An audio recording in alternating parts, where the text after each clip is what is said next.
નમસ્કાર, ગુજરાત ન્યૂઝ સાથે હું છું આપની સાથે ડોક્ટર મહેન્દ્ર જાદવ। વાત કરીએ સમાચારની તો વડોદરાથી મહત્વપૂર્ણ સમાચાર સામે આવી રહ્યા છે, જ્યાં વડોદરા શહેરના ન્યૂ વીઆઈપી રોડ ઉપર આવેલા શિવ બંગલોમાં વરસાદી કાચનો સ્લેબ ધરાશય થતા નાગરિકો ચિંતામાં મુકાયા છે।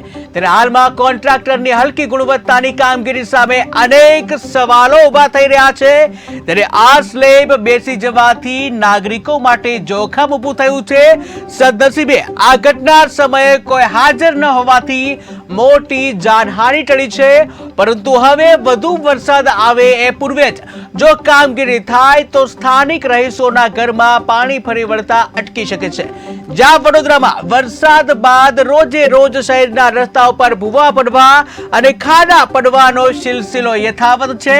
ત્યારે વડોદરામાં વહેલી સવારે ધડાકાભેર વરસાદ કે જ્યાં કાચનો સ્લેબ તૂટી પડતા આખો રોડ બેસી ગયો કે જેના કારણે આસપાસની સોસાયટીઓમાં રહેતા રહીશોમાં ભારે ફફડાટ વ્યાપ્યો હતો।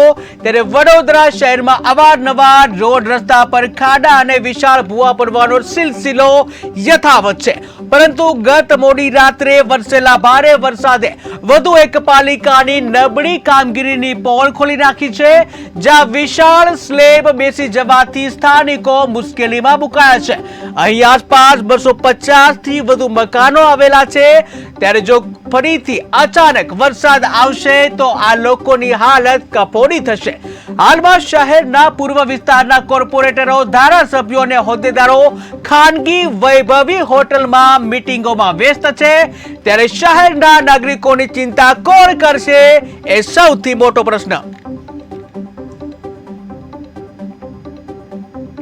પાછળ તમે જોઈ શકો કાંસ આવે છે, એ કાંસ ખોડિયારનગર કાંસ જે આજવાથી આવે છે, ખોડિયારનગરની કાંસ ન્યૂ વીઆઈપી રોડ ક્રોસ કરીને વારસિયા રિંગ રોડ ક્રોસ કરી અને વાડી મહાદેવ તળાવ થઈને જાંબા નદીમાં જાય છે। આ પાણી, આ કાંસ કાયદેસર બંધ કરાય નહીં, આ ખુલ્લી રાખવી જોઈએ। આજુબાજુનું પાણી એની અંદર જાય અને સીધું બહાર નીકળી જાય।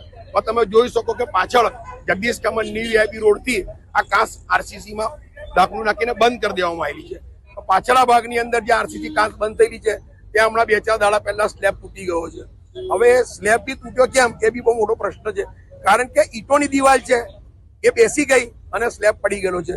જ્યારે કાંસ તમારા રીતના બંધ કરી દેવાની હોય તો રિટર્નિંગ વોલ બનાવવી પડે, આરસીસી વોલ બનાવવી પડે, એના સ્લેબની થિકનેસ બી વધારે હોવી જોઈએ, જ્યારે તે થિકનેસ એટલી છે નહીં। જો અમે કોઈ નાગરિકને હેરાન કરવા માંગતા નથી।